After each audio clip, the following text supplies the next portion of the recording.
That is really weird. Welcome back to DK64 on DKTV, apparently. Oh, what? Nothing but Donkey Kong 24-hour-7. Oh, God. Alright. Luckily, I saved before everything imploded. So don't worry, friends. We didn't lose any hot progress. Don't you worry, folks. You can rest easy knowing that DK is still here. I, however, in the span of like 3 minutes, already forgot what I was doing. I think DK.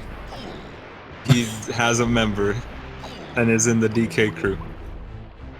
Walnuts, walnuts, pineapple smells, pineapple shells, grenade, oranges. You know, the good shit. Everybody loves that song. Yeah.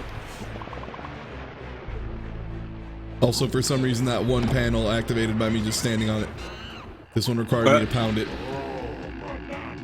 I once in a moment of great inspiration tried to do a thing where I took the DK rap up until the part where it says if you know the words you can join in too, and then after that I replaced it with only the vocal track from All Star.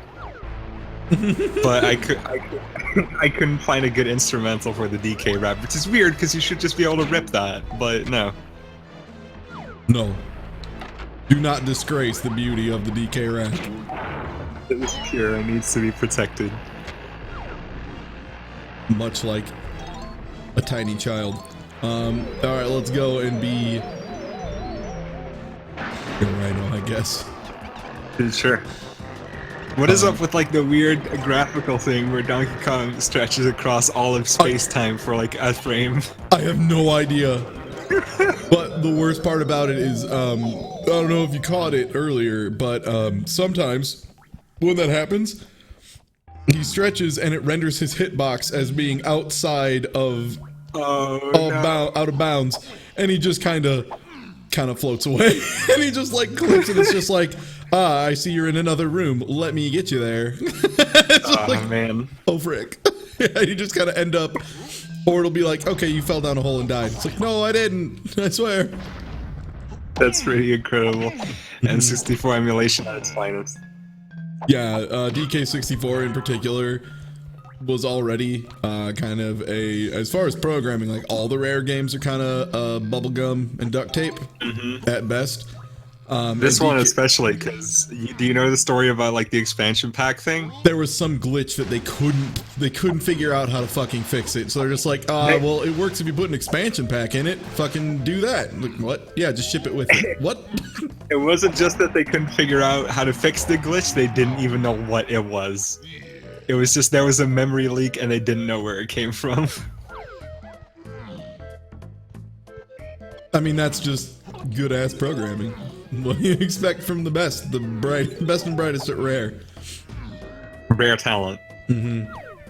So apparently too, another really cool and good thing Rare has done, or it was actually Nintendo, just they re-released this apparently for the Wii U for some reason. For some reason this was a game they're like, yes, give the people what they want. Give them the dawn. I don't know if it's still like that, but when it came out, it had like a full second of input delay. What? Which is weird because like all of the N64 games on the Wii U Virtual Console have like more input delay than you'd want them to, but none of them have it as bad as DK64.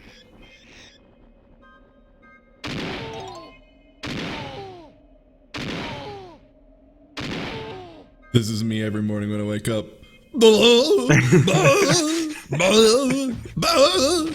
And this is your commute. Yeah, this is how I get to work in the morning. This is the carpool lane. Just barreling straight to work.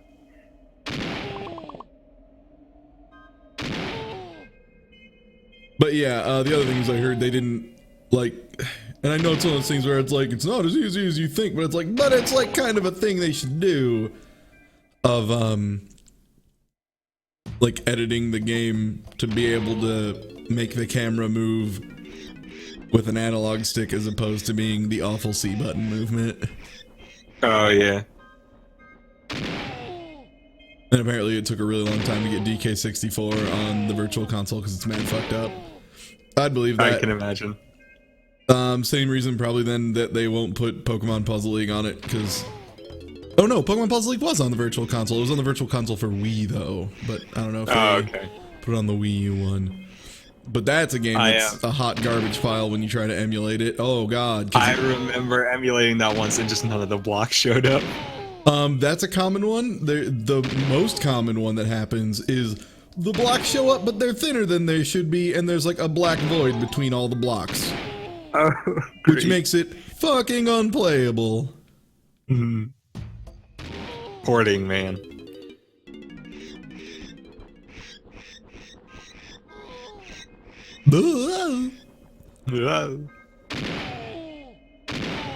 I remember reading like a dev blog or a devlog by the people that were porting Journey to PS4. And it was like really early on, and it basically amounted to, I don't know how we're gonna do this.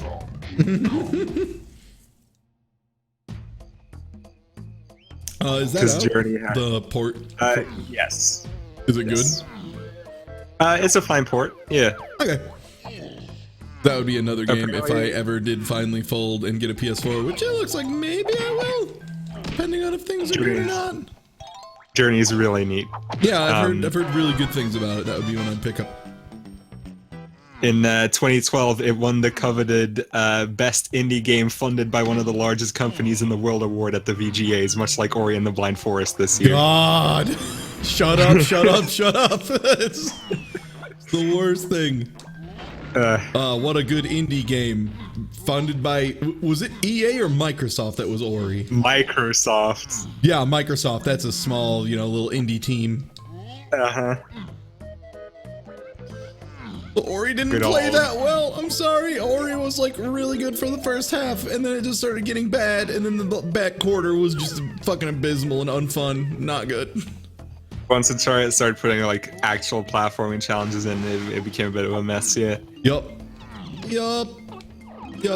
It was very pretty though, but I don't even think it had the best art direction because there's more to art direction than it looks like a painting and it looks nice.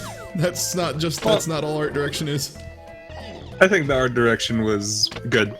Oh, very good. What else?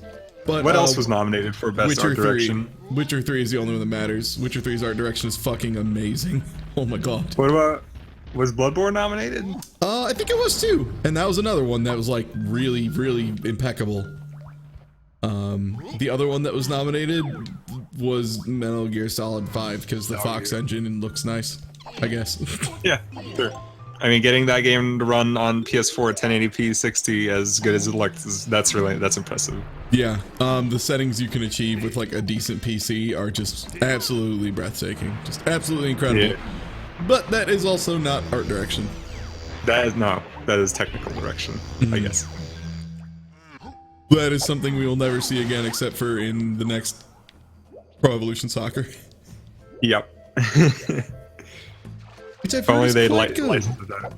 Pez is good, but apparently this year it was a mess because I think they like ported the PS3 version to PC instead of the PS4 version or something.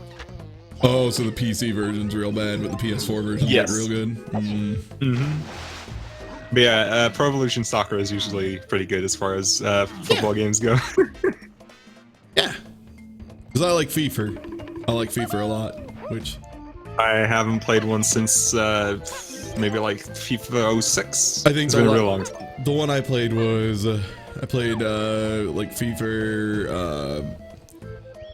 Must have been like 2012 or 2011, I think. It was good though. I played a lot of it. It was a lot of fun. Had the twin stick football control. It was really neat. Is that a thing? What? It was like, it was like you could hold a button and do a thing, and you could do like very minute and careful tricks and footwork and shit, and it was really impressive. It was incredibly difficult to do while doing it live, but once you got it, you could just destroy everybody because you'd basically be like doing actual ball handling while running down the field and shit, and it was just ludicrous. You could just Pele around people basically. It was great. It was just super good. You'd be that tricky jerk and no one would be able to touch you. It was awesome.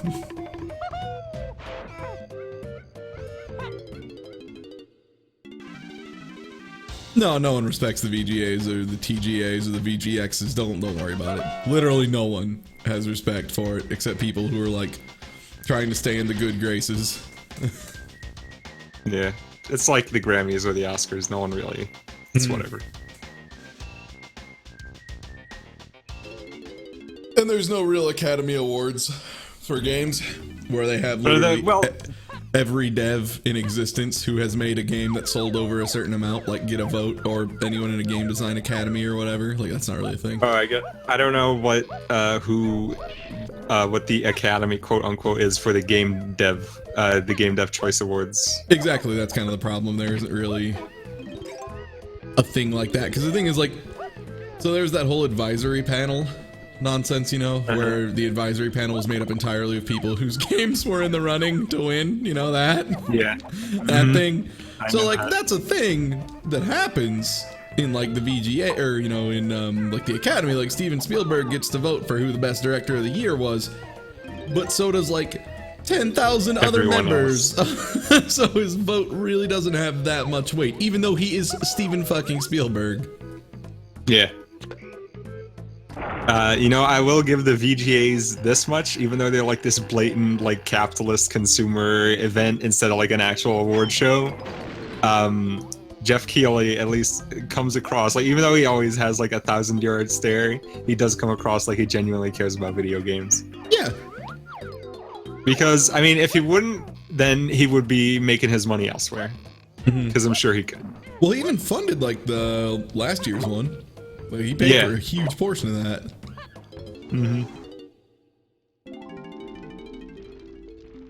And he also, like, made a point out of it. Like, he got mad on Twitter about the fact that Konami was stopping Kojima from showing up. Yeah, like, he said it, and it was, like, published and shit. And if you talk about her story in my chat, I'm just gonna fucking outright time you out for, like, a month, because I just don't care. I get it, some people really don't like her story. Great. It was an average-ass game, whatever. Neat format. Yeah, it was a really neat format with a kinda story, but, I mean, it's like, still a decent video game story. The performances were kinda bad, but that's, again, FMV game, whatever, what do you expect? More like, people story. go ham, and most of the people I've seen go way overboard on hating her story are people who have very specific reasons or people involved in it that they hate for previous things, and so they just, like, will not stop. And it's like, Jesus, how long has her story been out now? I'm curious about this, but I won't pry, because you clearly want to drop it. Yeah. Yeah. Oh no, those question marks are misplaced. Oh, they're gone now, but... No, it's just there's some devs who, like, worked on writing and stuff for it that a lot of people really dislike. I'm just like, okay. Alright. And then the actress just, like, wasn't great. It's really weird that people claim any kind of best performance for her. And, like, if we're being real, there was only one person in that entire group who, like, clearly deserved best performance. Like, there were a couple good nominees. They put Mark Hamill's Joker up there, though, man. Like, Mark Hamill's been doing... Oh, Jesus! Sorry, Armadillo's having some problems. Oh, Armored Armadillo. Oh. Oh, this looks like one of those Vinesauce videos. I know. But, yeah, I mean, nothing holds a candle to fucking Mark Hamill's Joker. He's been doing it for, what, like, 15 years or something? I don't even know. I don't know. I actually didn't even know that he did the Joker in Arkham Knight, because in Arkham Origins, I think it was Troy Baker that did the Joker. Yup, they brought Mark Hamill in for Arkham Knight, and he is absolutely impeccable at it. It is absolutely fantastic. I guess Troy Baker was too busy being in every other game. You're right? So he couldn't show up for Arkham Knight. Oh, I would like my health pickup, please. Give me that sweet melon. The melancholy of Donkey Kong. Oh, is it more accurately like 20 or 25 years at this point that Mark Hamill has been the Joker? Okay. The 90s were 20 years ago, so yes. Yes. And there's been some other people who have done the Joker, and they've also done quite good. Also, I died. The best one I can think of being Was it Joker in Under the Red Hood where it was Joe DiMaggio did it there? I think he was doing the Joker there. That sounds possible. I'm not much of a Batman encyclopedia knowledge, so don't ask me. Oh yeah, that's fine. I'm not either. I like trying to keep up with who voice acts what because I have a huge amount of respect for voice acting as a disembodied voice on the internet. Fair enough. It's like, me too, though. Real respect's real.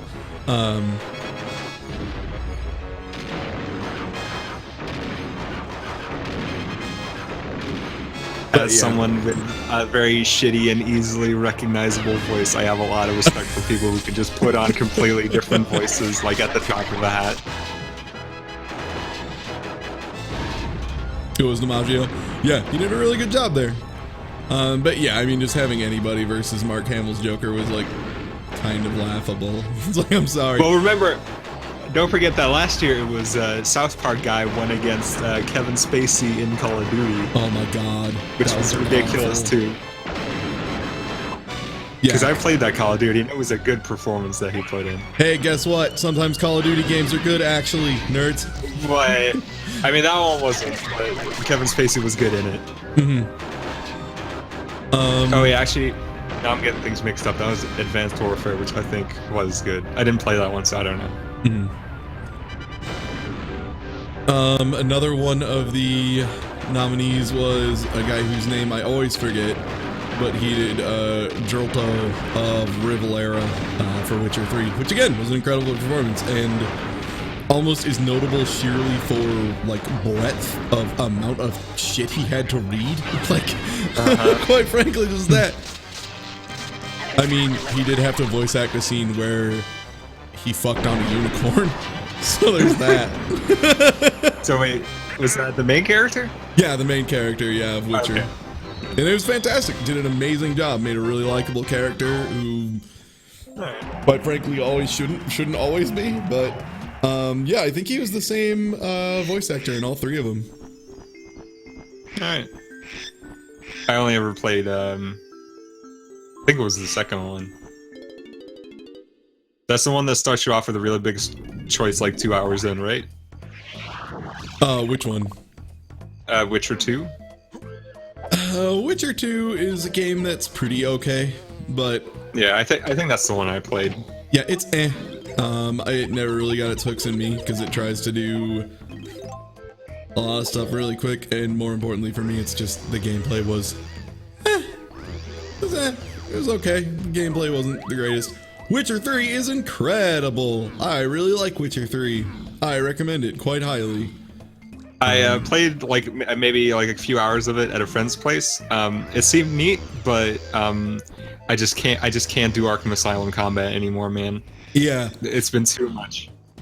Luckily, Witcher 3 does expand it a good bit, and it gets considerably more difficult, which is like, honestly, that's probably my biggest complaint. I know people are like, oh, game's not hard enough, but like, no, really, Arkham Asylum combat, after playing games like Revengeance and Beautiful Joe and Bayonetta 2 and Platinum Games, it's just really depressing when you have to do just like, there's a big flashing indicator that says you can counter them now. It's like, oh. But yeah. Witcher 3, it gets neat because after you get rolling, you kind of have to start like leveling up skills and stuff, and you actually have to start using creative methods to handle problems. Like I did something that Maddie Mathan, who has played Witcher 3 2 times fully, once on the like ultra hard difficulty, and then like also the DLC on the ultra hard difficulty. He's played a lot of Witcher 3 is what I'm getting at. Right. Something he had not tried, which was doing a potion build. It's excellent. It is so excellent. There's like an entire tree where you just craft potions, and the thing is they're like passive effects over time.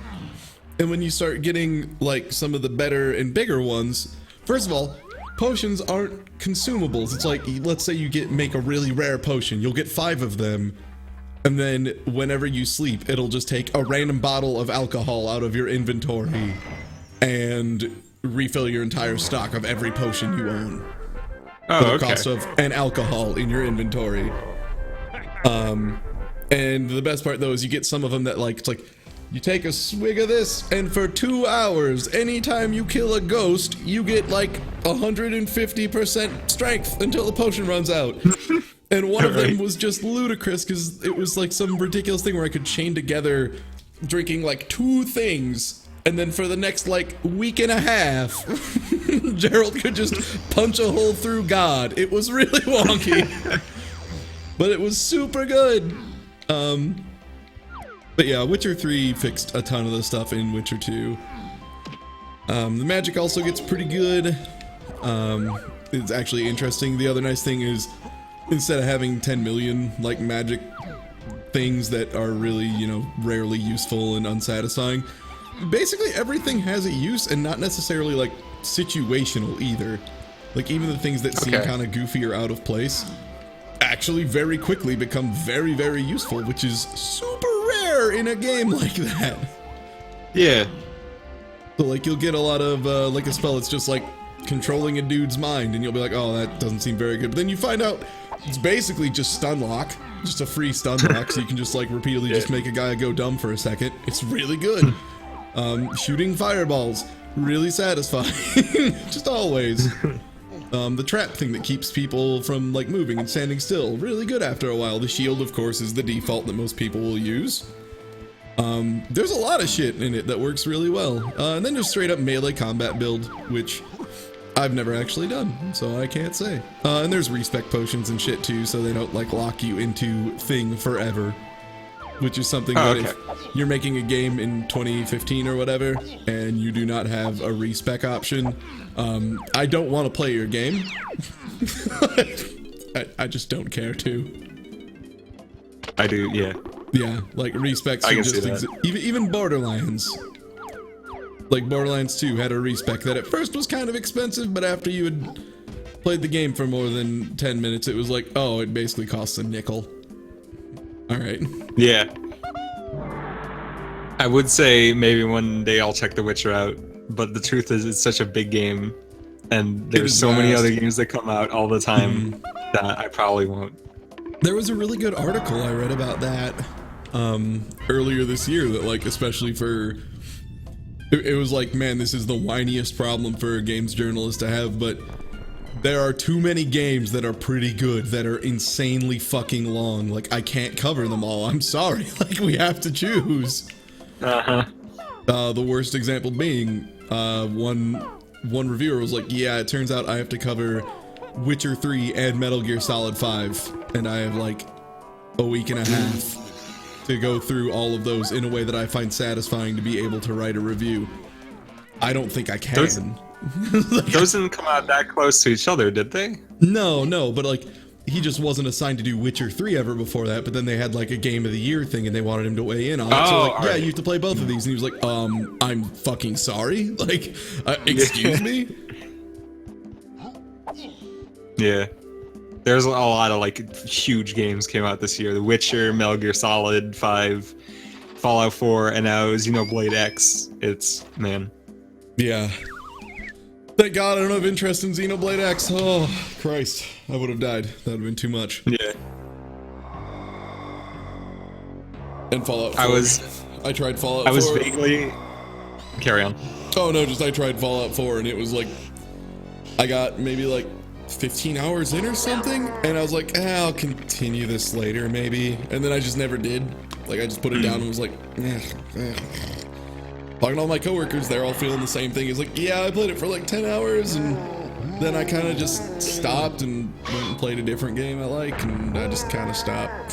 It's like, Yeah, I am not into the Bethesdas. But yeah, Xenoblade X looks vaguely interesting to me, but it unfortunately plays into one of like my biggest phobias, quote unquote. It's a very specific like thing that fucks me up, but it's there's a very large moon. I was gonna say, is it the large moon thing? Yeah. That's me. Yep. Yeah. Here's a fun story. I don't know if you watched the Shadow the Hedgehog LP or not. I remember you talking about it and the fact that there is a huge moon at the end and it was fucking you up.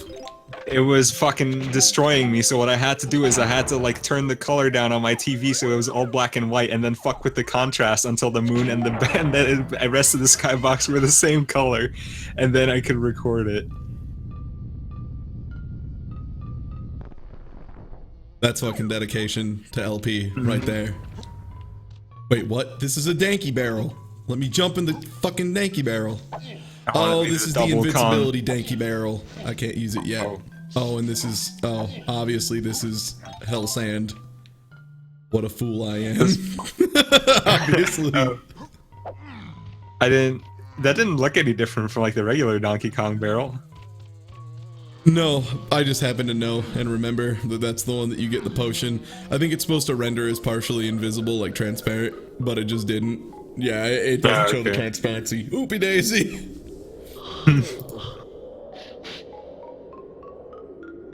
Oh, I have to prepare to update my LP, so I hope my mouse clicking doesn't show up through the noise gate.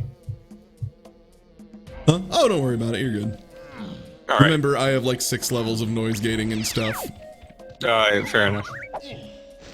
Apparently, all sand is just fucking deadly here.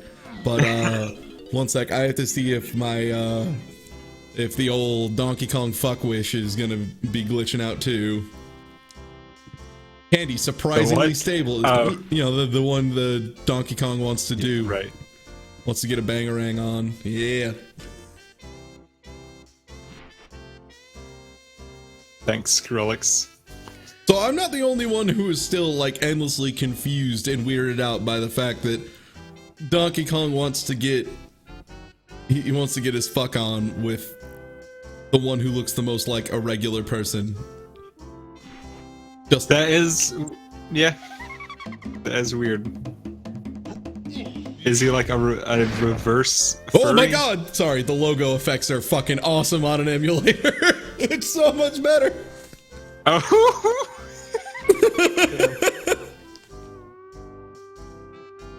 That was good. Mm-hmm.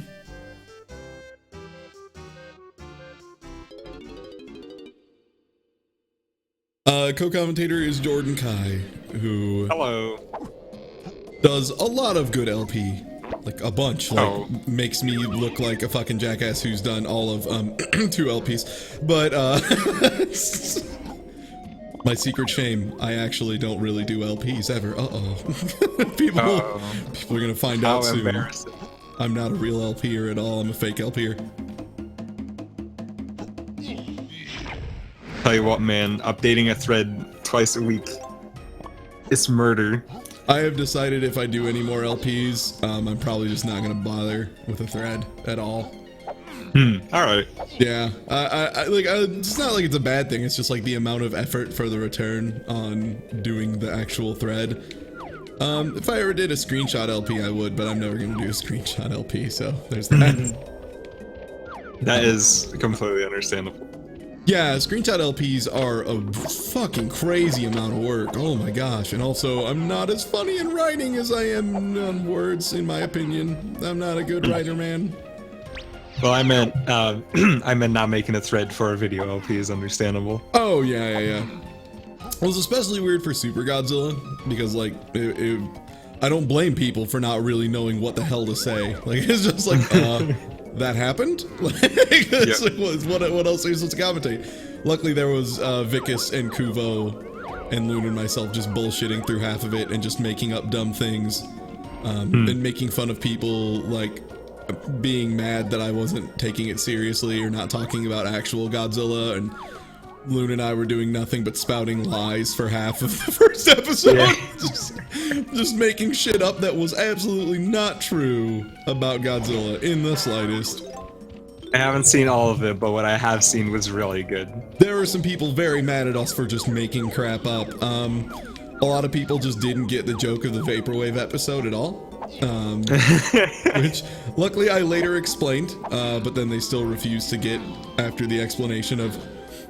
So the whole episode, it's the only one, and this is kind of the weirdest thing, it's the only one where I did not, on purpose, I didn't edit the game footage at all. Okay. So that gameplay is actually in real time, and how agonizingly slow the game actually plays. like it's actual real time. And I was just layering effects and stuff to try and make it seem as slow as possible. I wanted to make it seem like a much slower game than it already is. So when you watch that video, like, it's unbearable. There's a good part of it that I don't know how anyone could watch it, quite frankly, because it just, it feels like it lasts like 2 eternities. The thing is yeah, everything else is like slowed down and messed up, and I got all this weird time shifting effect and like weird shit going on. The gameplay footage is just totally unedited, other than like the filters over the top of it. Other than that, it's actually just the gameplay footage, which is awesome. I'm considering doing something. Oh, carry on. Oh no, I was just saying, like, a big part of the Super Godzilla LP is just that it's trash, and I was just trying to make an LP that was okay to watch out of possibly the worst game I've ever played in my life. Well, that's a good challenge. I'm considering doing something similar to that, like making something as like agonizingly slow as possible for an episode of Nier, which is going to be dedicated entirely to one like impossibly ridiculous side quest. Oh, are you doing a Nier LP? Yes, that's one of the 4 LPs that I hope I'll be able to all squeeze into 2016. Oh god, that's actually, I'm looking forward to that, because I've always been like interested in watching Nier.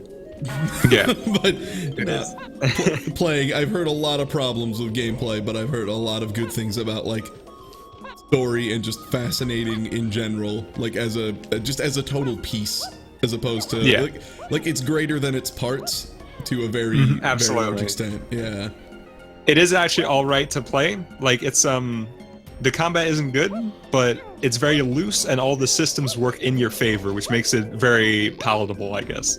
But if you do try to do the side quests, God help you. And if you try to upgrade the weapons, even God can't help you. Or is it like grinding out stuff to do upgrades? The grinding you have to do is out of control in that game. Which is why like that LP is probably not going to be for another half a year, and I'm doing like weapon grinding now in advance because it takes so much time that I need all that time to get it all done. God, I need to do the final recording of Sukuban Shacho Reina still. I did a stream of my practice run of it, just to make sure like I didn't have any other problems that were going to randomly get in the way of recording it. And like I managed to pull it off.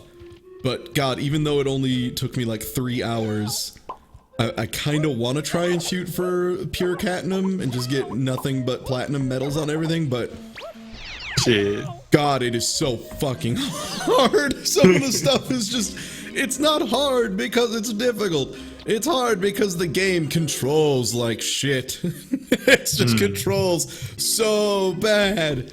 Oh my God, it controls bad. Oh God. Christ. Speaking of controls, I know you played Hagener yesterday. Did you enjoy it? My opinion on it basically was, the control methods and, like the input, the move set, and all that stuff was really good and really interesting, but the level design held it back really hard. Like it felt like it was kind of just being intentionally obtrusive a lot of times. Like it had contra difficulty for no real reason. Yeah, I can see that. Definitely. Yeah, and that was basically how I felt. I was like, man, this game would be sick if it was like an engine in a Castlevania game or something. This would be badass if they just made like Castlevania 5 with this. That would be fucking awesome. But as it was, I was like, why is there bloom inside? Sorry. That's okay. Why is there severe fucking lens flare happening? Jesus, I'm gonna have to put like a photosensitivity warning on this video. Fuck. Oh my God. That is like just straight up, just a Photoshop filter. In the sky, though. Yeah. It's coming from the candles, don't you understand? Why? Was it really a candle? I couldn't even tell. I was blind. No, I was joking. I mean, it could be. I did believe it. I don't even say I would. I did. Clearly. Also good. These bees are dropping bombs on me. That's my shit. That's what's up.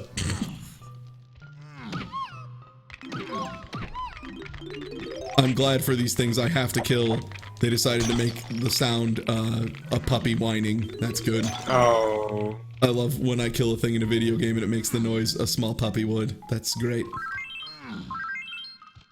Oh, also, as far as collectibles, this isn't really a collectible as much as it is a further tertiary ammo.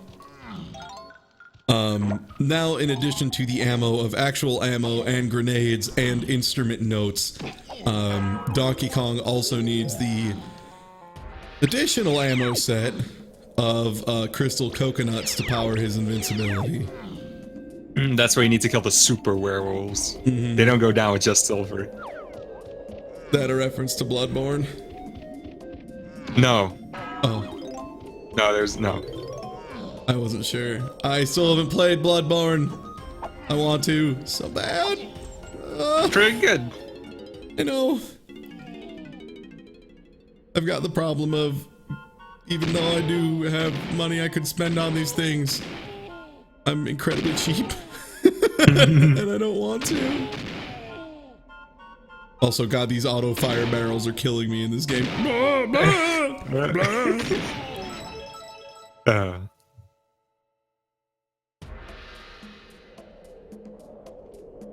Yeah, no, I know there's one more additional type of ammo that I have not gotten to yet. Oh, obviously, doing that helped save this spinning llama. Yeah. Duh. I don't even know what you did. Is this just because you went through the barrels? It's because I went through the DK ring, obviously. Oh, okay. Please, Jordan, keep up. And now I have this awful camel door that I want nothing to do with. Another thing in games like this that I despise that they all very commonly do. Ah, I see you have unlocked a thing you need to win the game. We put it over here. Why? Fuck you. No, put it here. No. No, we're putting it on the other side of the map. Eat shit, motherfucker. Like, no, come on. No, it's over That's here. a real rare move. Fortunately, I was unfortunately common. I wish it was more rare. Oh. I was watching a friend of mine play Grabbed by the Ghoulies on stream the other day, which is the first rare, which is the first rare game that the first game Rare released under Microsoft's umbrella, and like the chat was trying to defend it as like not being all that bad, and we were in like this room that was just like the challenge you had to do that was unbelievably shitty. And what I said is, in any other video game, this would be the worst level in the whole game, but it's just another room in Grabbed by the Ghoulies. Grabbed by the Ghoulies. People were defending that game. Like, I feel like there's been times where other Rare games have made jokes about how bad Grabbed by the Ghoulies was. I think that might be a Nuts and Bolts, but I'm not sure. Nuts and Bolts, they had multiple parts where there were like Grabbed by the Ghoulies discs on the ground in the in like the video game world. Yeah. God, it's a really fucking good game, guys. I'm not sorry. Nuts and Bolts is great. I like it. I love it. I love that game. It was a ton of fun. There were problems, obviously. It's not perfect, but it's actually a really good game. If you don't get mad about the fact that it isn't Banjo-Kazooie, but like, duh, of course it's fucking not. It's about cars. Man, that's a game I would like to stream sometime. They just need to do a PC release of the first Viva Pinata. Yeah. Viva Pinata's real good. God, Viva Pinata is so good. Also, guess what, motherfucker? Knock, knock. What? It's Lanky o'clock. Open up the doors to me. Oh. I mean, same, but in this case, me is Lanky Kong. Oh, there we go. There's the final thing we might need. Film canisters. So we can get pictures of fairies. There was a, I think it was part of the ukulele, like, pitch on Kickstarter, where whoever wrote it said, yeah, you know, we have the, like, game designer from Donkey Kong 64 here, but we told him to really rein it in with the collectibles this time. Well, I would hope. Yeah. I hope it's secretly just an HD port of Donkey Kong 64. Like, I backed that game, so I hope it's good. But if it's really bad, I'll just laugh. Honestly, I'll just be like, nice. Good job.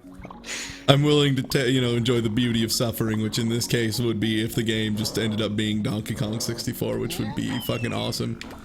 It's By the just way- the intro level from Banjo-Kazooie Nuts and Bolts where you're just collecting squares in a straight line, but for real.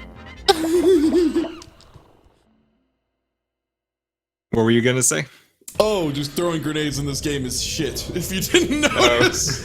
No, I got it. Yeah, you have to crouch and then hit right on the C button, and then you just kind of lob them willy-nilly. Did you ever play the multiplayer in this game? I didn't even know I had multiplayer. It has multiplayer. It's a treat.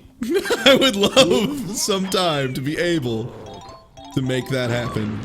I do not think I will ever be able to make that happen, but my god, I would love I know to. of the multiplayer in Banjo-Tooie where you like use a bird as a gun.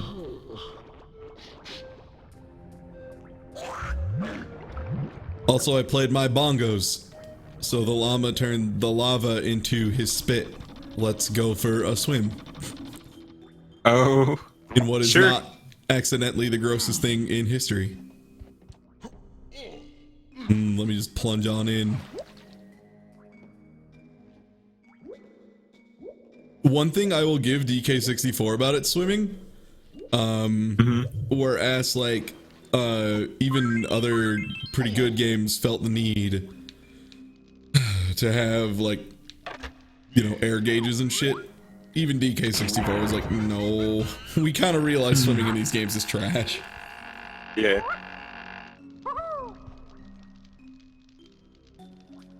Here's a game that I think did swimming really well. Skyward Sword, actually. Like, even though you do it with motion control, so that's like kind of already a strike against it. You know what? People give that.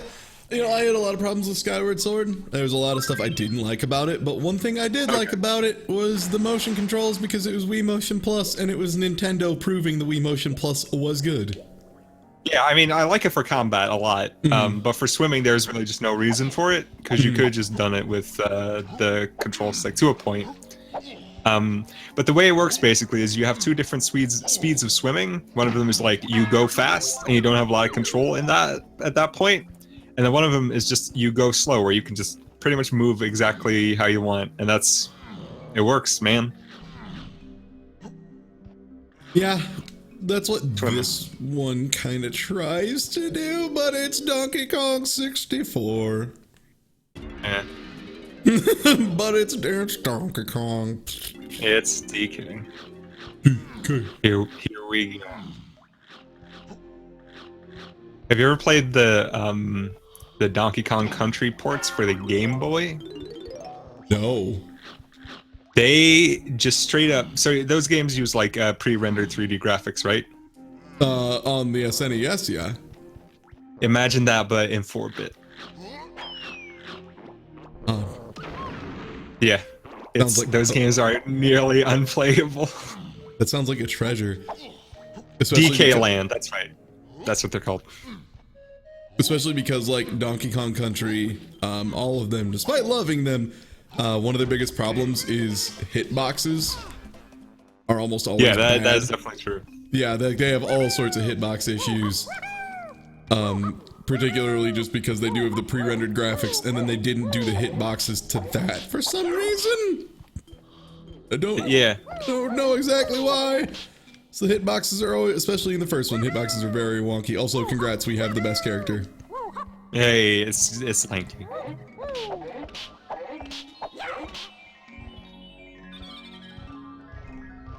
Oh, there goes the dumb fairy, but we don't have the thing. Also, there's the tiny Kong barrel that can make tiny ball. So let's move in with the lanky dank.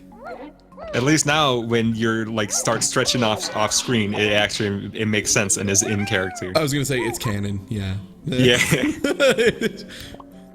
Warning, everything you do as Lanky Kong is canon.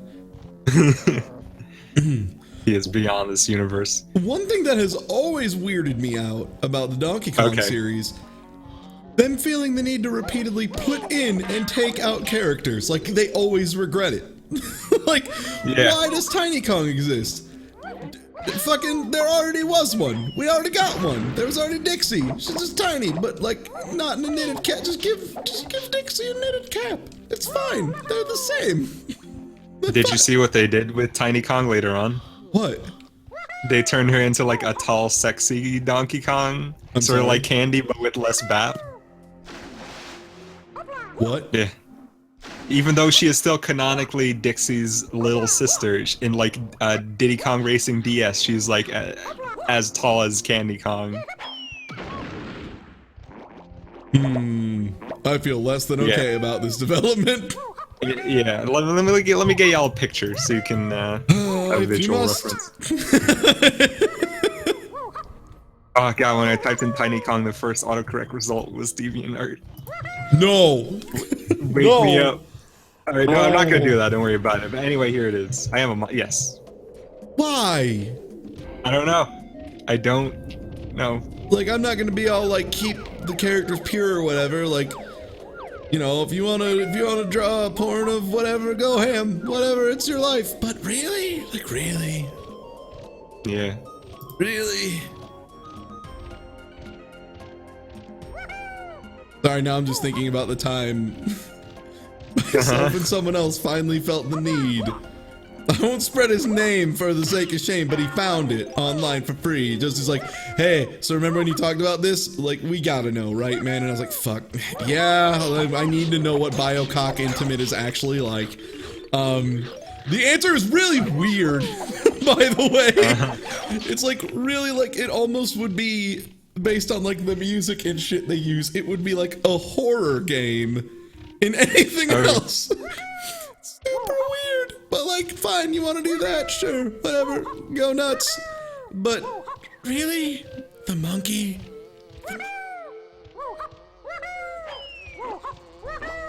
Why?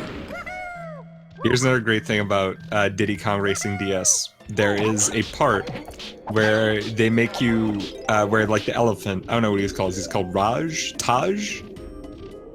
I think. Oh, the elephant? Yeah.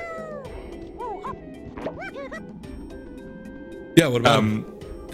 Well, he makes you sit in the hovercraft, and he makes you go around and blow out like 20 candles all over the overworld map, and you have to use the DS microphone to do it. Oh no. And it is like, he gives you a time limit that is so unbelievably strict. Like, it's really hard to do. And he won't let you change to a different vehicle until you've done the challenge. So while you're in that challenge, you can't go to like the ice world, which is locked behind, like you have to get there by plane. That sounds unbearable. It was the worst. And also, like, you had the bosses, and then you had the boss rematches, and all the boss rematches were like weird DS gimmick things. Like, for one, you had to move around while like stroking the touchscreen to like rev up a wheel. This sounds really bad. That was a mess of a port. But at least they added Tiny Kong and I think another character because they had to make up for removing Banjo and Tip Top, I think. Oh, did they lose rights to him? Yeah, I guess they couldn't do that. Because those are Microsoft properties now. Oh, that's true. My name's Banjo! My name's Crunch. Hey, it's me, Bubba. God, I hate that I have basically all those memories. My name's Tip Top. Whoa! Oh God. Oh man. I'm Timber. Crunch is really the only one that I remember in full. Because he's the best one? Yeah. Yeah. That is the correct one to remember if you have Well, to because choose. I played Crunch when I played that game as a kid, because he had a cool skeleton on his jacket. He was the man. Yeah, I mean, you're not wrong. But but then the friend that I didn't have an N64, but my friend did, and she didn't explain to me how drifting worked. So, and with Crunch, he can't turn for shit. So trying to play that game at all, playing as Crunch and not knowing how to drift, that's a bad experience. So eventually I switched over to Tip Top, and it got a little better. I used Pipsy most of the time because I was not good at video games. Pipsy is actually bottom tier. Fun fact. Yeah, I know. She is just Tip Top, but worse. I know now.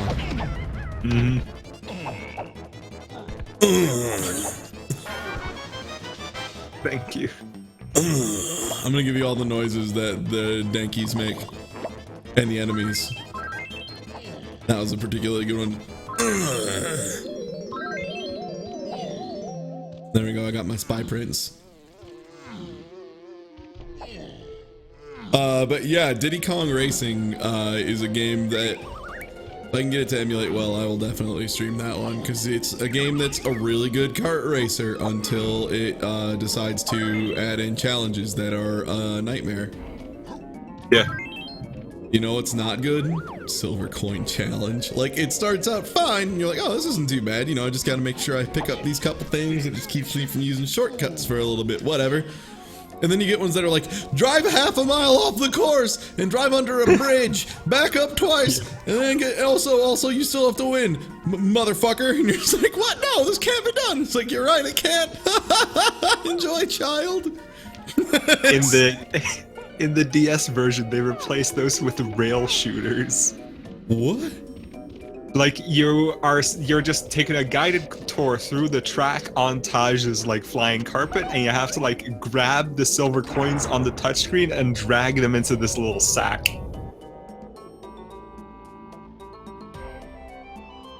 Yeah, that's the worst part about the silver coin challenges in that game is even once you finished them, it was less of a nice and more of a, oh my god, finally. Yeah.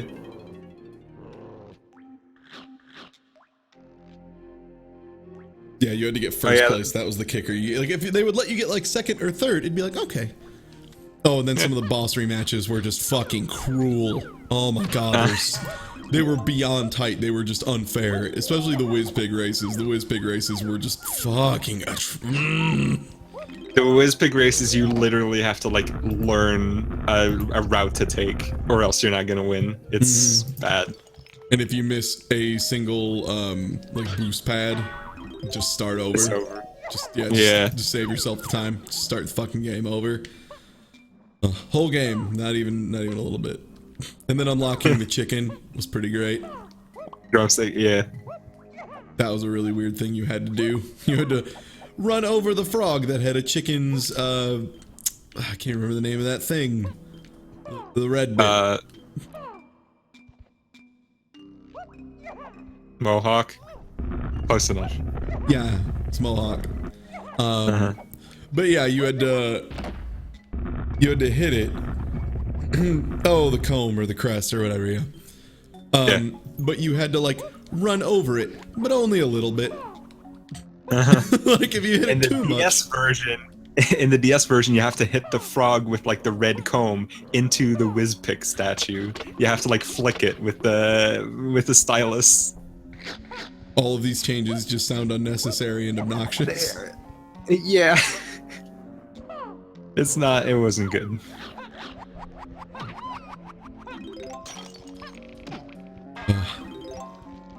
Yeah, and then unlocking TT was literally hell. I can't. Did it once and I will never do it again because some of those time trials get just disgusting. Yeah. What? These things canonically do not hurt you. Well, I'm gonna give him the old guitar gumbo or whatever the name of it was. Oh my god, that explosion noise was great. Two of them synced up at the same time, so instead of being a little pop, it was pew! Oh yeah, I love that. Oh my god. When it blasts out the sound. That was my shit. Alright, let's go for, what? Sorry. I feel like that's not rendering correctly, maybe? Oh. Yeah. No, that's just what the ice looks like, I guess. Oh, that. Never mind. Yeah, I guess this is what ice looks like. Oh, you were talking about ice. I thought you were talking about the enemy that was stuck in the ground for a little bit. No, that was just good. Yeah. No, that's fine. That's what I want. But this ice thing is weird. That's just the water texture. I did climb the tongues. Didn't I? Was there something I missed at the top?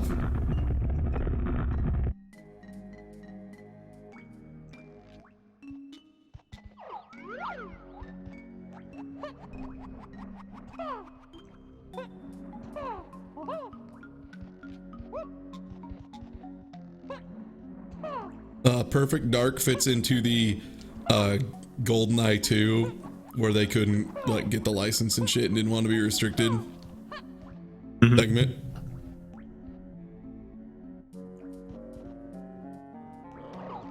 Oh, is there another? Oh, there we go.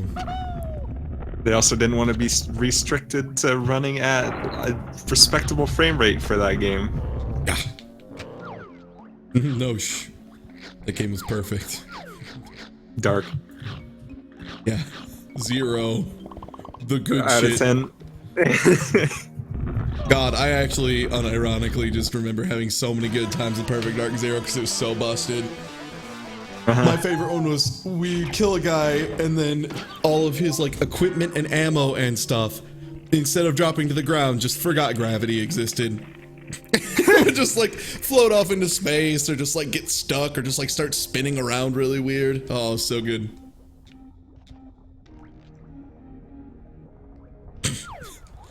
Yeah, and then eventually there was the GoldenEye equal, basically in name only. For Oh yeah, Origin. that did happen. Yeah, it wasn't very good.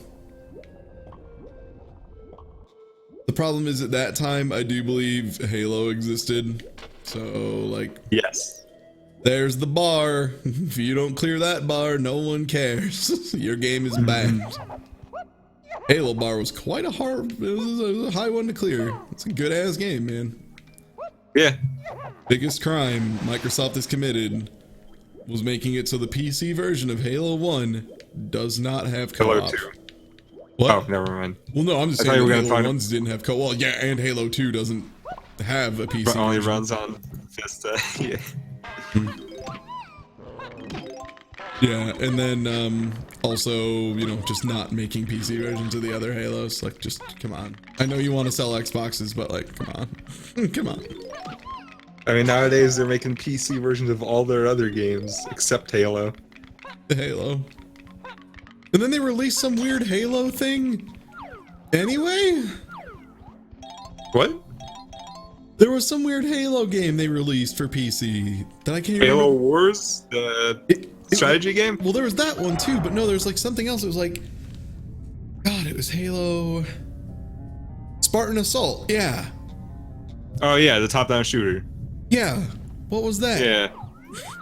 I don't know. Not very good, I think. Yeah.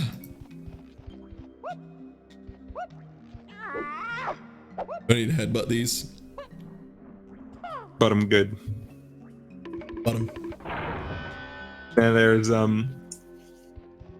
was a team at Microsoft that was initially called Black Tusk, and they were working on some kind of new like spy thriller heist game. They released like a concept trailer for it that looked good, but you know it was CG, so you can't really be anything more than intrigued by seeing that. And then Epic Games was like, hey, we don't want to make Gears anymore. And then Microsoft was like, we still want to make Gears, and they bought the rights. And now that team is the new Gears of War team, and they got renamed to like the Coalition. Yeah. The 343 of Gears is what they should have just called them. God, I've heard Halo 5 is pretty good, which is nice, but I will never be sold on it. I'm sorry, there's nothing that will sell me on an Xbox One at this point. Me neither. Because so far the Xbox One is just the one with the worst versions of the console. Yeah. Oh, and then also, oh, Halo 5 is bad, actually? Okay, good. That's good to know. The campaign is bad. The multiplayer is pretty good. Okay. That's well, if the campaign gist. is bad, then I really don't care. I don't have time to play Halo multiplayer online anymore. I did in college. That was real good then, but yeah.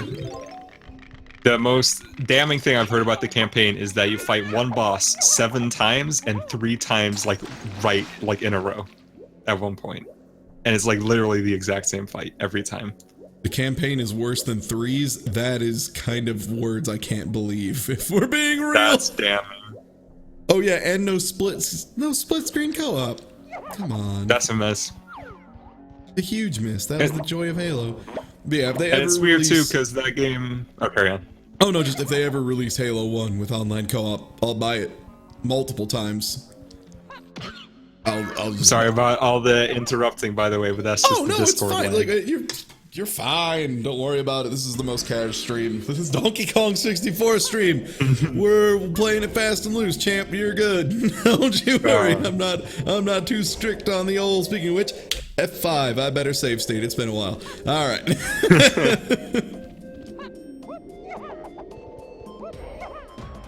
Yeah, Halo 1. If they just released that with online co-op, I'd buy it. They could even charge like $20, and I'd be like, okay. I don't care how old it is. I'd play it again. I think Halo Anniversary Edition has online co-op. It does, but also it's bad. If you're talking about the Xbox One. Yeah. Is it? I don't know anything about it beyond that. The Master Chief Collection, at least. Yeah, but it was on the 360 too.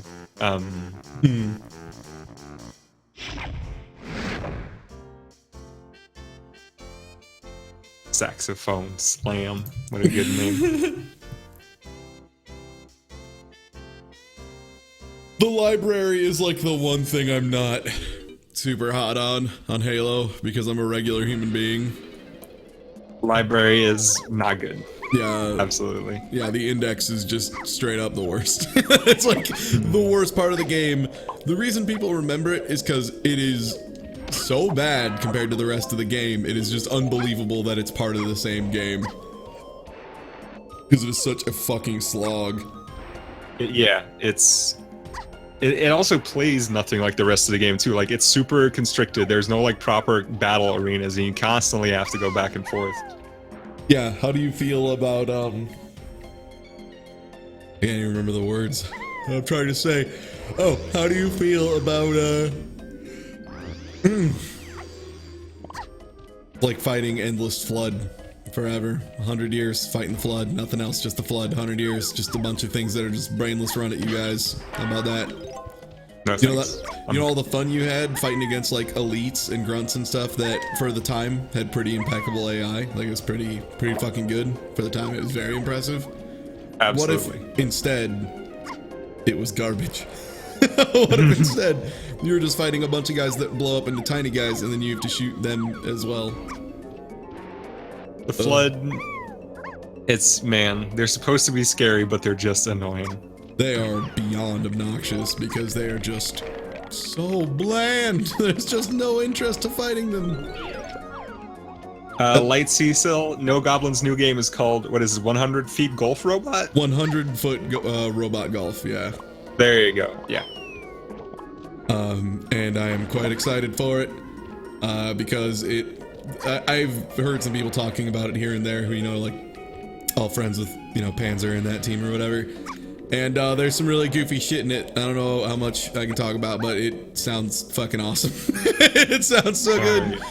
One thing they did show in the trailer is the quote-unquote Kuvo maneuver, because apparently, like, one thing is you can, like, and they showed it for a second, but you can, like, frick around and block each other's shots instead of, like, kind of taking your own. It's like this weird thing the way it works, but yeah, you can just be a huge douchebag and just go around and try and block each other's golf shots instead of golfing. Yeah. And the physics for the golf kind of look like Svita, which means I'm in. Like, I'm sorry, did someone say Svita? I'm here. Hello, me, King of Svita. I don't know what that is. Dark Cloud 2? Oh. Yeah. Oh, right. Okay. Yeah, Dark Cloud 2 golf. Yeah. of which Right. I am the Grandmaster of Spheda, including some of the world's dumbest shots. The best one being the one that ricocheted like 35 times around a hallway and was just a total Hail Mary and then landed like a foot and a half away from the goal. And I was just like, yeah! God. Good job.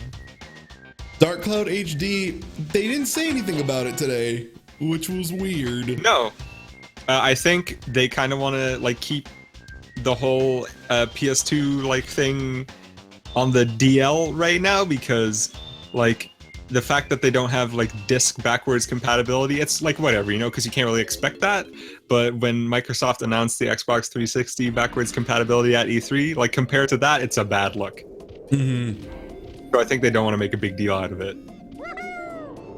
Far and away though, the thing that will be a huge misstep is if it is correct and they are in fact just doing it, the video that was confirmed and was leaked and whatever that people saw and like all linked and were like, oh shit, was for Dark Cloud 1 HD.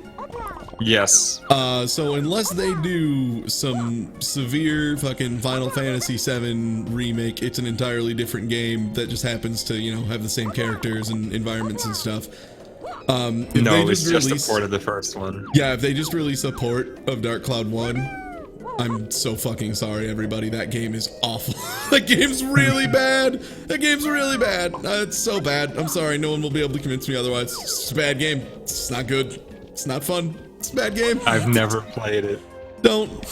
Like, Dark All Cloud right, 2 I is will. amazing and still holds up and is super great. Dark Cloud 1 has like 1,000 mechanics that are put in, and I'm convinced they are put in entirely, just entirely to annoy the player. Like, it feels like it when you play. You're just like, God, everything about this is just purposefully getting in my fucking way. Like, it's really terrible. Like things like for what it's thirst and durability. And the worst part about durability is Dark Cloud 2 has durability. But if your weapon breaks, it's like, put a powder on it. Oh, okay. And that's it. And you're like, All right. fine. It's just like, oh no, my weapon broke. Not a big deal though. It's like, use an item. Okay, it's fine. But in Dark Cloud 1, if your weapon breaks, which can happen by like, you know, enemy shit too, Yeah. your weapon's gone forever.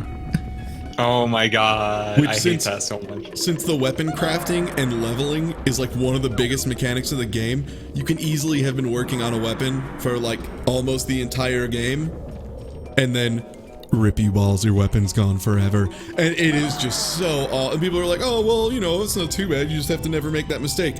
Why does that mechanic exist? Like, it's just a really good example of a constant problem in that game. Like, it just is an endless problem that always is present, and there's like that, thirst. The dungeon crawling doesn't feel very satisfying. The combat's not super great. There's just a lot of problems.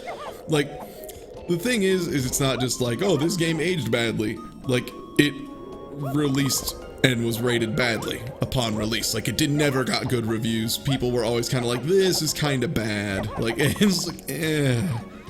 But then Dark Cloud 2 released and was basically getting 9 or 10 out of 10s the whole time. It's a really good game. I would say it's a masterpiece. It's fucking fantastic. It's a little long, but that's fine. It's just super fun and has a bunch of mechanics that are all good. Like, the golf in that game is actually kind of fun, if not sometimes a little unfair, because you'll just get a really bad layout because it is roguelike golf. Yeah. And yeah, some people are gonna be mad about the Final Fantasy VII remake that they announced and showed that, hey, we're actually just gonna make a really good game that happens to, you know, have Final Fantasy story and characters and stuff and look really beautiful, by the way. Like, it looks fucking incredible, like visually. But Yes. there's gonna be people who are mad that, like, it looks like the Final Fantasy 15 combat engine, more or less, which is exciting. You know, I went and looked at the trailer again, and it could very well be that it is just turn-based action again, but with like a very, very flashy visual identifiers for what you're doing. I hope not, because, you know, I'm not really a huge fan of the Final Fantasy VII combat. But it kind of looks like they could be hiding just a turn-based combat in that trailer. Like, I'd live with it being turn-based combat. I wouldn't be like Sure. a fan, but I'd be like, okay, maybe they'll do it well, whatever, they have experience.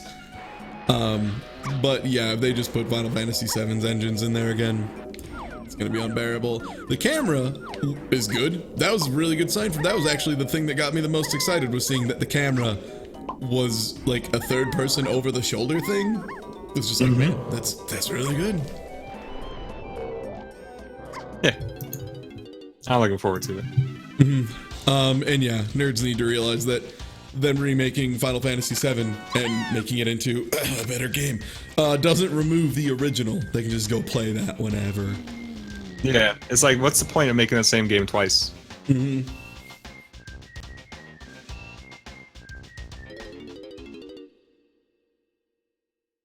Funky Kong's trying to blink out of existence. No, I mean, there's a lot of games with good turn-based combat. Fuck, I mean, my favorite game of all time has turn-based combat. It's not a bad thing inherently. Like, it's just Final Fantasy VII's is a little, it's a little wonky. It doesn't hold up super great. Not as bad as like Final Fantasy VIII's fucking junction mess, but... Or Final Fantasy IX, which I love that game to death, but Jesus, if they could make the animations half as long, I would play that game again, maybe? Yeah. The characters and art and design and levels and stuff were just exactly what I love from Final Fantasy, though, so I always want it to be like really good, but then I play it and I'm like, yeah. I love that game, and I still love playing it, but the combat could definitely stand to be improved. Faster, I think, is the main thing. Like, I mean, even then, it's still, even if you speed it up, it's still like a little, it has the same problem I think that Final Fantasy VII has, and that it's very vanilla, and it really needs its own like unique thing, and it doesn't really have that. Absolutely. And there are some side quests in that game that are just time wasting. There are some that are just straight up just time wasters. And also, like, the card game is, you have to manipulate it so bad if you want to win. My main concern too with Final Fantasy VII that wasn't really alleviated by the trailer is that they're going to remove a lot of the goofy charming shit that made it so good and entertaining at certain points. Like, there's some scenes I hope they work on and workshop a little bit, mostly involving hot tubs, but there are also some scenes like a man getting hit by a truck out of fucking nowhere that if they take out, I'm gonna be mad because those scenes are amazing. I think there's a chance that some of that stuff might get scrapped, but if it does, it's not because they're trying to keep the tone dark, but it's just because if you wanted to redo all of Final Fantasy VII with like a modern amount of polish, that's a lot of game to make. Yeah. So I don't know, but I do hope that everything from Final Fantasy VII stays in. I know I've linked the thing 100 times, but all right, I can't click out of the window because Donkey Kong. If someone could link the video of the best cutscene in Final Fantasy VII, it'd be appreciated. I'll link it once I... Yeah, go for it. Yeah, finish it, whatever. I'll watch it all day. Oh no, they actually showed gameplay today at the conference.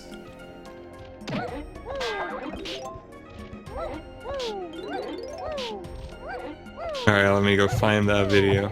Oh, it's probably easier if I look at the Discord chat. Should be able to find it real quick.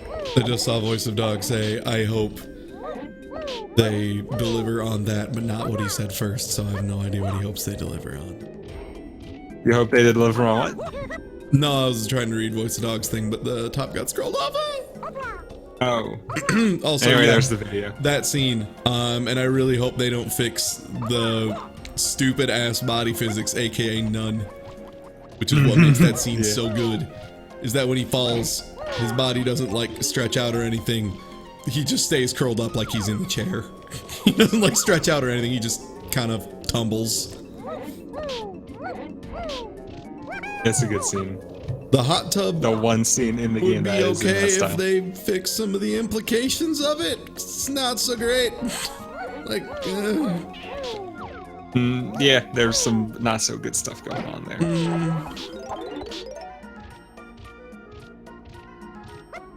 I wonder if they're gonna include everyone's favorite character, Genesis, in the game to fix some of the plot stuff that has to do with Advent Children and Crisis Core.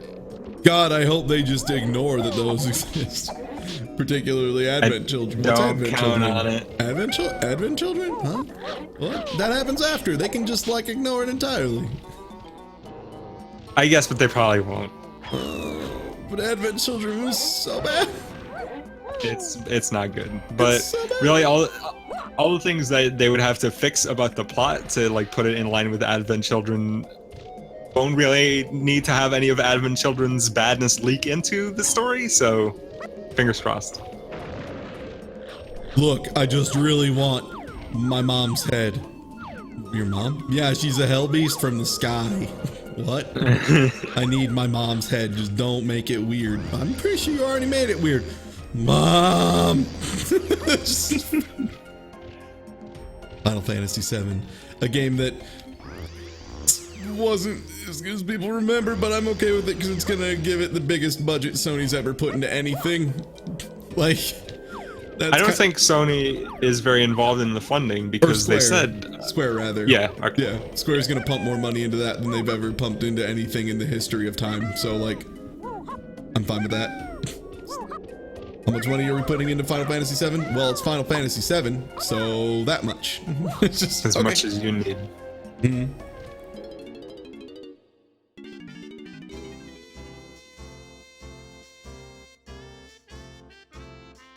Oh, I only have 2 of coin.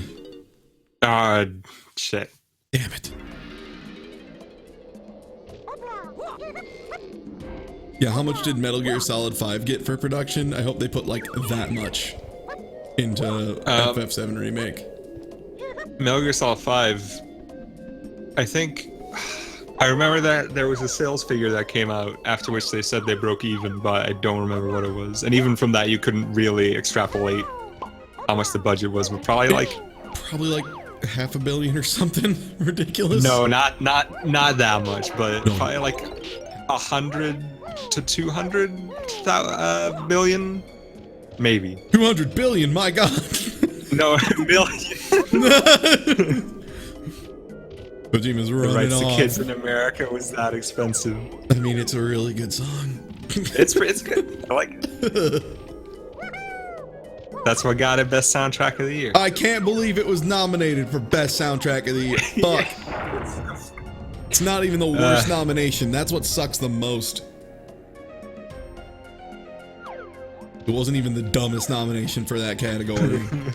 That's the worst part. What was that? Fallout, right? Fallout 4! It's just Fallout 2 and 3 soundtrack, and then ambient noises that sound like a depressing pornography. That's it. It should be, no Metal Gear Solid game should be allowed to be nominated for Best Soundtrack until they put the old theme back in, god damn it. It actually should be dependent entirely on, god damn it, leave the camera. It should be entirely dependent on them putting a Snake Eater remix in. That's a good song. Really good music. I wouldn't say Fallout 4 has good sound design. I would say it's very mediocre, and the award was for soundtrack. Like, particularly soundtrack. Which it has none. Just none. It's important to know that was the category Best Soundtrack or Best Score? I think it was soundtrack. Okay, because that would indicate like all the licensed music. Yeah. Which again is even worse because it was the same as it was, just mostly like 90% of it is just songs from Fallout 2 and 3 again. Yeah. The VGAs, man, they didn't even have any good announcements this year. No, they didn't have any good world premieres. Like last year they had Zelda. Like out of nowhere, and that was great. This year they had Mortal Kombat Season Pass #2. Oh boy, the fighting game that people with Xbox Ones hope gets people caring about it at some point. What? No, not Killer Instinct. Oh, not Killer Instinct. Sorry, Mortal Kombat. Yeah. Mortal Kombat. Yeah. Yeah. Right. The fighting game that everyone's pretty tepid on. It seems like. Yeah. It's pretty good. Indivisible got funded. I'm still happy as a clam. I just have to forget about Indivisible for 2 years, which is gonna be tough. Even though I am not a fan of Valkyrie Profile, I'm so glad I got funded because it's just the production values are so good on that game, or just like Honestly, Lab Zero stuff in general. People loved comparing it to Valkyrie Profile, and I think that was more of just a kind of name drop for like no real reason, quite frankly. Because it doesn't really play that much like Valkyrie Profile because it's not turn-based, and that makes such a huge difference. I guess so, but like, it still is in a vague way. And it's just very fast, and the move selection is pretty clever, and it's all about spacing and stuff, and it just, quite frankly, it just plays better than Valkyrie Profile in every way, shape, or form. It's when I was playing playable prototype, when I had to do the axe up a really long wall, I was like, all right, I'm not really feeling this, and then the final boss started spawning ads, and then I just stopped playing and didn't want to anymore. Yeah, the final boss of it was a little rough. I think that is kind of the prototype showing its prototypeness. Yeah, a lot of my friends are really excited for it, so I'm glad it got funded. The axe wall thing was really good once you got the hang of the axe. Unfortunately, it was a prototype, so they were just running you through as many mechanics as possible in like 20 minutes. Yeah. And it wasn't a problem. Like, it was perfectly fine to do. It was just really annoying. It was like just kind of a mechanic that really didn't need to be there, I think. Once you got the hang of it, you could do some really clever stuff with it, but it was tough. The worst one is actually getting the secret boss. Because you have to do like a 9 pixel perfect jump. Obviously it was like entirely on purpose. They're like, we want this to be a very hidden secret thing, and the boss is very goofy. It's like a really shitty doodle of one of the developers' cats or something. Like, and that's what it is, and it's got like 12 forms and is like nigh undefeatable. It's ridiculously powerful, and yeah, it's like a really goofy thing they put in. But yeah, I mean, it is very prototypey, and I'm okay. I'm willing to forgive a lot for the fact that it's a prototype. It feels like a really good prototype. Absolutely. And we'll see what they do with the time and the funds and everything. Also, honestly, the biggest thing why I was willing to back it super hard, they were actually upfront and entirely honest about their costs and the secondary funding they were getting and all that. That is something that Yooka-Laylee did not do. That is something I think like no game Kickstarters of the larger variety have done. The Bloodstained one did. It was very quiet about it, but yeah, it was better about it. It was no Red Ash, I'll tell you that much. Oh, no yeah. Mighty Number 9 of, hey, guess what? Actually, we just like, you know, made someone else do it. Like, oh god, Red Ash. We're just making it anyway, actually. Yeah. Don't worry about it. Yeah, we're just gonna do it. We actually didn't need you at all. We just wanted your money. Thanks. Like, fuck. Yeah, it was a mess. And I mean, that probably wasn't even like malicious intent. It was just dumb. Yep. And Shenmue was also really bad about it too. Shenmue's like, we only need $1 million to make Shenmue. And it's like, I'm fucking sorry. And they're like, yeah, actually we have like 10 million coming in from other sources. Like, fuck you. The thing that makes me so mad about that shit is that then, like other games, like for example, Indivisible, get hampered by people saying like, oh wow, you don't need fucking $3.5 million to make a game like that. It's like, yeah, you do actually. Like, game development's very expensive nowadays. Or the best one I saw was people saying Psychonauts. They were like, it doesn't cost $2 million to make just a 3D platformer. That's bullshit. And I was like, that's way too low, if anything. Like, they have to have a secondary backer. And sure enough, it's like, yeah, no, we're getting like another like 5 million or something from someone else. It's like, Jesus. I'm willing to go to bat for Shenmue because like the first game is infamous for like how much it costs to make. But there are a lot of asterisks to that statement. Like, for one, they made the whole game twice for 2 different consoles, and one of them versions never ended up coming out. Oh no, I'm not saying Shenmue shouldn't be that expensive to make. It absolutely should. What I'm saying is that people getting mad, or them not being upfront about the fact that they were getting funding from other sources, is skewing people's perspective of how much it costs to make a game and how much a game should like be put up on a Kickstarter for. Because that's why when people see stuff like fucking 2 million for Psychonauts 2, they balk at that, and I'm like, really? Like, really? You're saying that's too much? Or are you sure? Like, have you know anything about game design? Like, it is a bit of a mess. Mm-hmm. And that was really the big problem, was just the fact that they weren't upfront about that. Because, and again, I don't really care about the particulars in like individual finances. What I care about with it is that it kind of screws over other people who are trying to be upfront and like be like, this is how much it costs. Like, even Shovel Knight even had that problem too. Shovel Knight actually was funded like entirely by it, but you can read some of the horror stories of the people in Yacht Club. They're like, yeah, we were doing it as a passion project. Like, some of us didn't have funding or didn't like get paid for months and months. Yeah. Some of us were living in our vans and shit. Like, yeah. And that game got like massively overfunded too. So imagine if it had only just barely hit its goal. If you want to hear a really good talk about that, I'd have to look up which one it is, because Rami gives a shitload of talks. If Rami knows anything, which he does, he's a really smart dude, knows a lot of good shit, has a lot of great talks. One is the pitfalls and mistakes you will make developing indie stuff. And yeah, I saw that talk. It was good. Yeah, that was one of my favorites, was him. He opened up very brashly, and it rubbed a lot of people the wrong way, which is kind of his style, and it's perfect and never change. The biggest one being, he was like, hey, so your first game, yeah, you're gonna fail. Like, just fucking give up. You're done. Okay, you're not giving up? All right, well, here, let me help you not get fucked as bad. Like, that's basically what the whole speech was. It was really good, and there were certain parts he was talking about in particular.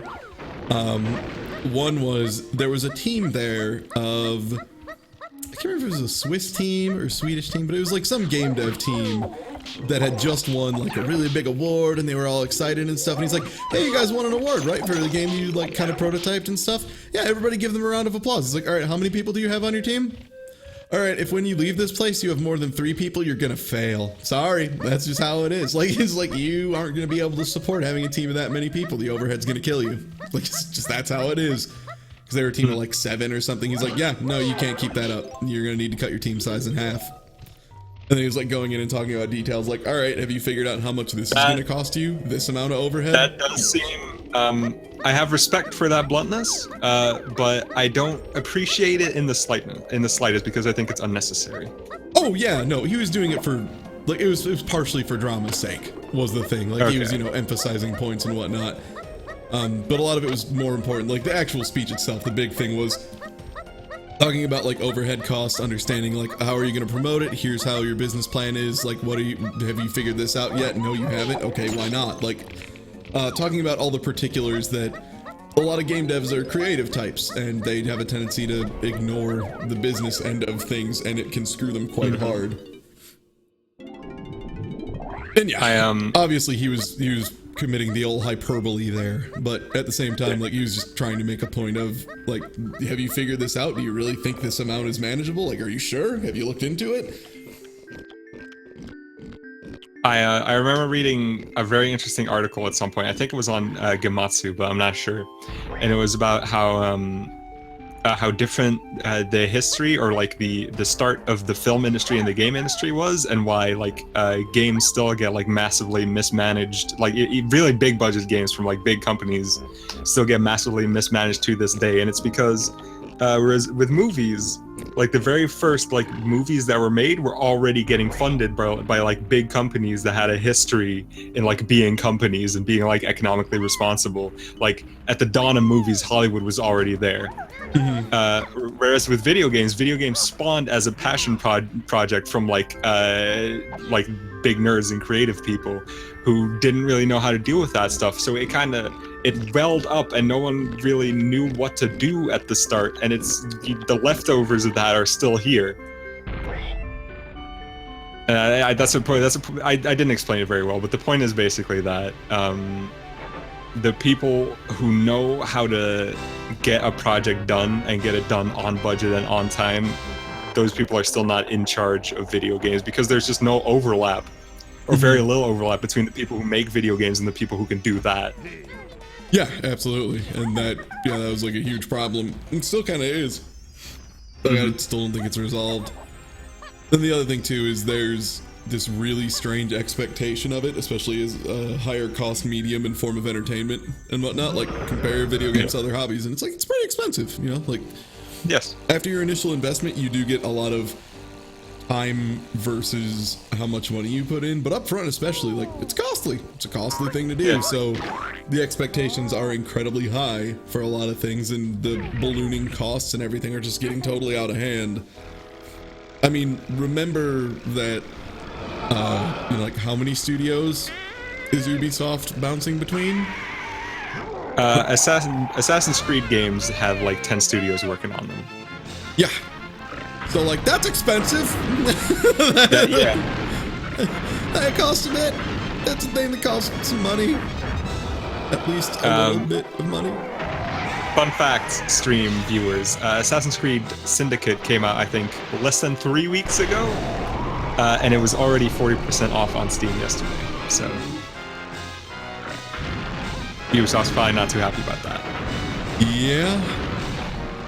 I mean, I think it's partially just because they lost so much consumer faith after the Assassin's Creed track record is slowly but surely getting worse and worse. Syndicate allegedly pretty fucking good, but I hear it's a lot better than the last couple of iterations, yeah. Yeah, I've heard it may possibly be the best since 2, which is really nice to hear. But, they just lost so much faith over the course. Like, their track record has just been averaging out worse and worse. Especially when you take into, like, okay, I was talking to one of my coworkers, Next Gen Pants, who, that's still on occasion, but, it was actually G-Op was talking to me about some Assassin's Creed game he had been playing. Not Syndicate, not, was it Rogue, maybe? It was Rogue, yes. Yeah, just like some other Assassin's Creed game that launched in the middle of the Unity disaster. It was like right after Unity, but before Syndicate, and then also before another one, I think. And it was released. Basically, what happened is Black Flag. No, not Black Flag. Unity came out, and it was the first Assassin's Creed that was new generation only. So they put Rogue out on the last generation consoles to sort of like make up for that. Yeah, and allegedly, G-Up was saying Rogue was pretty good.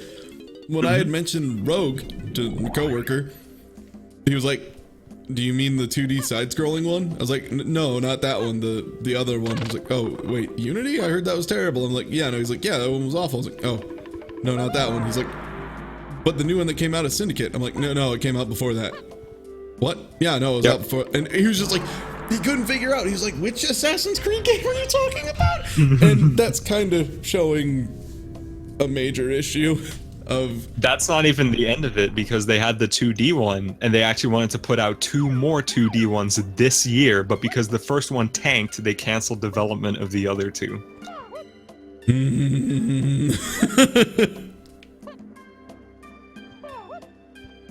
I think we can do without an Assassin's Creed for a while.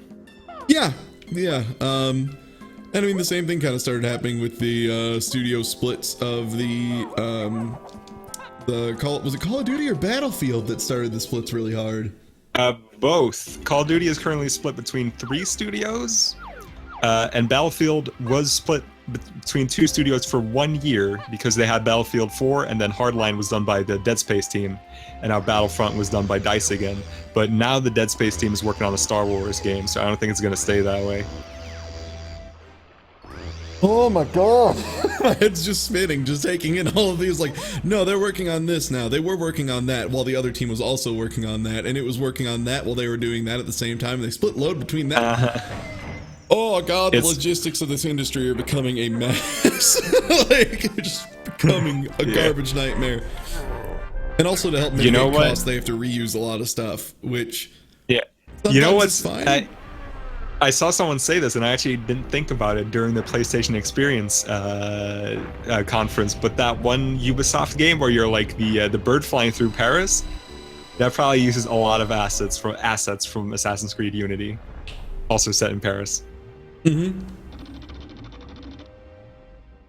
Save AAA gaming. Someone please fix it.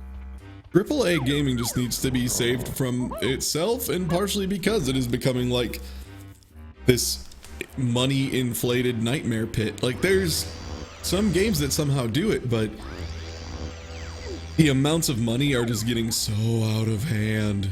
Jesus. Yeah. But then you hear about stories like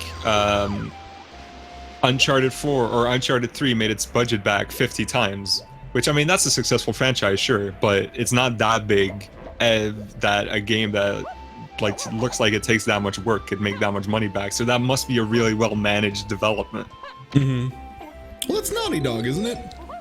That is Naughty Dog, yeah. Naughty Dog's been in the business a long time, and they haven't tanked despite making some occasionally not so hot games. So I have a feeling they know what they're doing. Well, they are under like Sony's wing, so that's true. Yeah, Teodal? I'm sorry, I don't know how to pronounce that, but yeah, apparently Naughty Dog is like super budget efficient. Nice. Yeah. And not in the Konami 1984 hellscape way, hopefully. No. It's just, my God.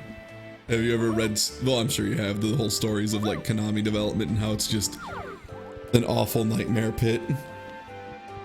Oh, how they like need like confirmation for like multiple executives to be able to like get money for anything. Then like also the whole thing of the way they treat their employees, where there will be, right, yes, like name and shaming if your lunch break goes too long, like shit like that. Yeah, I've heard about that, and the fact that some people don't have access to like emails and printers. Yeah, and your oh God, what am I trying to say? If you do have a company email, it still rotates like every couple weeks. Oh yeah, like the numbers at the end, so that you can't use gotta keep them on their toes. So you can't use it for applications to other companies, basically. So it's much harder to prove that you in fact do work for that company. Yeah. That man. Sorry, I'm thinking about Kane and Lynch because someone mentioned it. I'm mostly thinking about the guy who left a comment on the video about me hating Kane and Lynch 2 and just straight up putting the title of the video as Kane and Lynch 2 is a bad game, which is right, by the way. That's the correct opinion. But Kane and Lynch 2 is a bad game. It is also art. And I think it's important to recognize that both of those things can coexist in one product. Yeah, you can have a really shitty piece of art. Yeah. No, it is good art, but it's a bad game that's not fun to play. Mm-hmm. I will die on this hill. I think Kane and Lynch is a great experience. Kane and Lynch 2. 1 is alright. It's an interesting mess of kind of, I don't know, it felt like an extreme version of everything I hate about some modern stuff, and it pushes it as hard as it can, which is kind of a thing, I guess. It is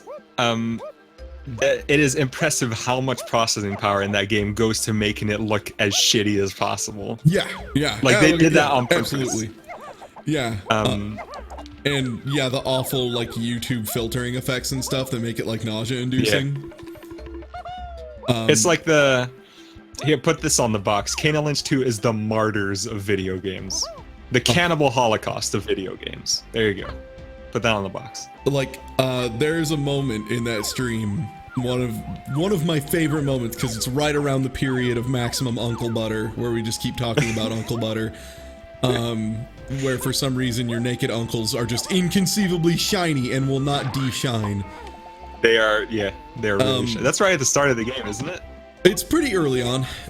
It's like not right at the beginning, but actually it might be like right up front, but there's another period with pretty severe Uncle Buttering. But holy cow, more than, also I can't remember where the door opened up, so I'm just kind of wandering. Oh, I don't know either. Is it on that island, maybe? Yeah, maybe it's on the K. Rool Island. Yeah, the Kane and Lynch 2 stream was on YouTube, but there was a moment where I had turned off like some of the awful camera shake shit. And then like at one point I was like I think Voice of Dog was like, yeah, you should turn it back on, that's the good shit. And I was like, yeah, you're right, buddy, let's turn this right on. And I turned it on for a second and everyone in the chat was just like, I'm gonna throw up, like all at once. It was just like, please turn it off, please turn it off, please turn it off. It was so good. I think that's if I really want to like put on my monocle and drink my wine for a second.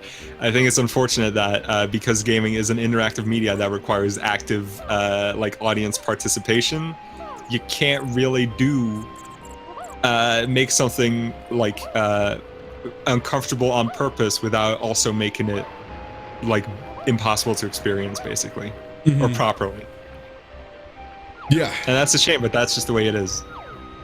Yeah, they are different forms of media. They cannot all do the same thing.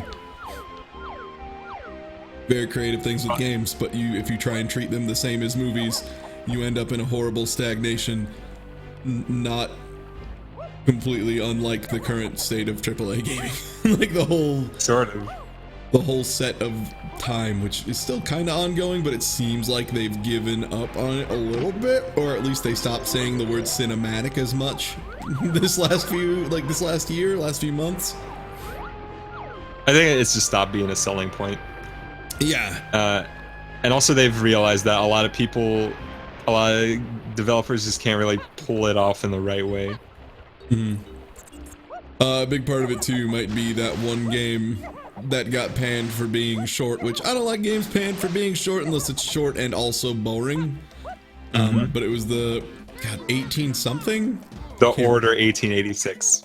Thank you. The Order 1886, which was like fucking all in on being a cinematic experience. Just cinematic. It's gonna be cinematic. My God, look how cinematic it is. Cinematic. Oh, it runs at 30 FPS because cinematic, and everyone's like, but it's like cinematic. And no, it was originally they wanted to make it run at 24 FPS to make it more cinematic, and then they realized, wait a minute, this doesn't work. Shit, and then they turned it back up to 30.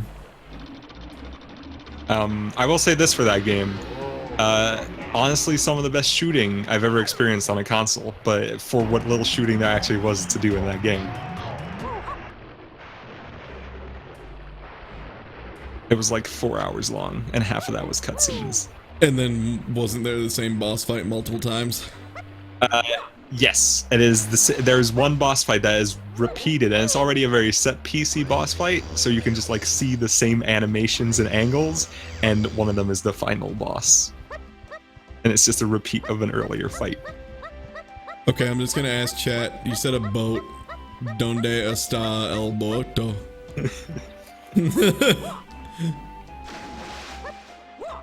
But yeah, it was the Order 1886. I think it's a game that wasn't all bad. There was a lot of good in it, but not enough to make it worth playing, I think.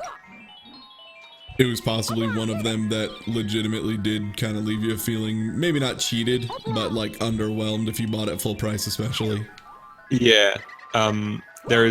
I remember seeing a video with like the tech director that talked about all this interesting stuff they did to make it so that there was only a single frame of delay between pushing a button and it happening on screen, which is like, that's nuts for a console game. That's like super impressive.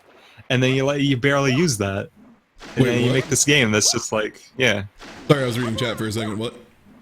Oh, there was a video with the tech director for the Order 1886 where he talked about all these things they did to make it so that there's only one frame of input delay, whereas usually on a console game you'd have like 3 or 4, which is like super impressive and like basically completely unheard of. And then that's wasted on this game that barely lets you play it, and it's just such a shame.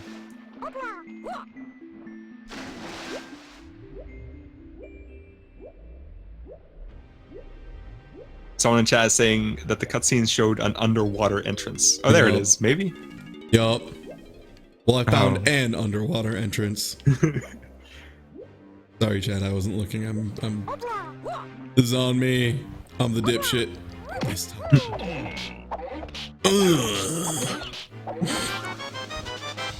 Oh no, I don't have tiny. I can't grab that point yet. Also, damn, they only have jeez. 30 bananas for this? Alright, let's figure out how to make Donkey Kong roll past these chumps.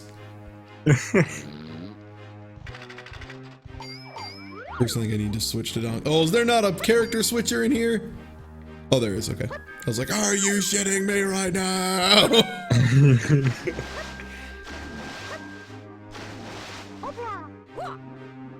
The Order 1886 was pitched by the man who wrote Warcraft 3. Take it that way you will. He also wrote that game. Someone keeps screaming, go to factory, but I obviously don't know where the fuck that is. Go to the factory. Way to return this where game to the factory. fuck? Alright, how do I roll past this chufty boy? Is that like a glitch thing you can do? Apparently. Someone said it, like, it was sure. Dominic White earlier said it is hilariously easy. I'm just not sure. Let me see if I can find out.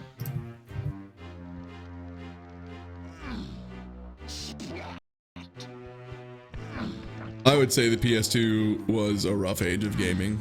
Not as bad as N64 age, though. No.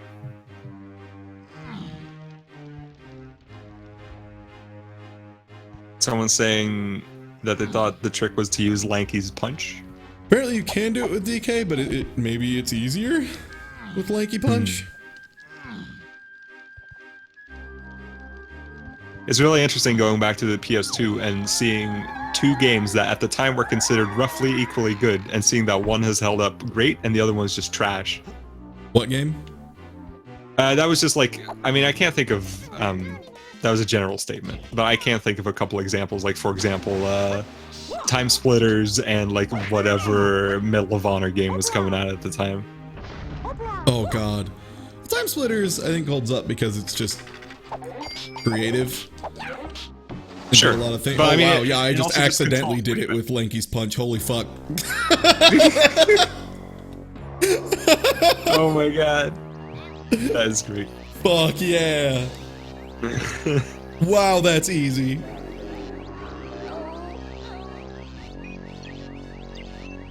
That's impressive. You just kind of stretch your arms into the door. Just get yanked on through. He has no style. He has no grace. This Kong can freely travel through time and space. Yeah, just goodbye, it's me. Later, idiot. God, someone sent me a message in Discord and I just can't read it at all. Because I can't click out of the damn window. What, does the game crash when you do that? Yes! That's a special hell. One sec, I can use my phone though. Let me open. Oh, good. So I gotta see. I need to make sure it's not some super important message someone's sending me about the Anubis. What? That I got new messages from somebody, but they're not loading. Oh. I remember a while ago I played a Source 2 Engine 2 game, and I kept forgetting that you can't tab out on the Source Engine or the game will crash.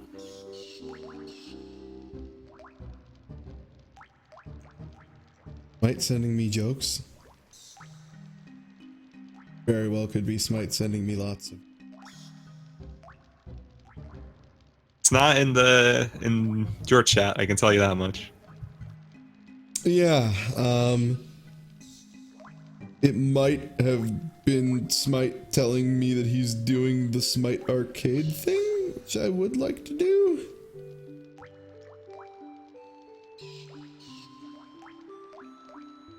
I don't know how long you usually stream, but you can stream for almost 2 hours, so... Yeah, it's true. I might call it too, because it's...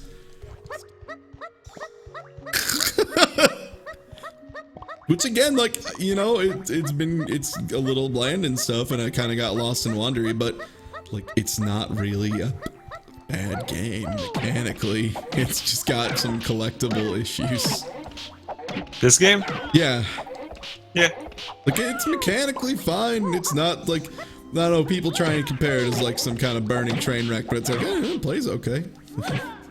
Well, it is a bit of a train wreck, but it's certainly still it's entirely playable, and it's not like the worst. But there's just too much of it. Yeah, that's the biggest problem, and a lot of it feels like it's like forced. Yes, absolutely. Like, why does Donkey Kong have a gun? No, that rules. Also, I Yeah. have to end on this, so I'm gonna go ahead and end on this.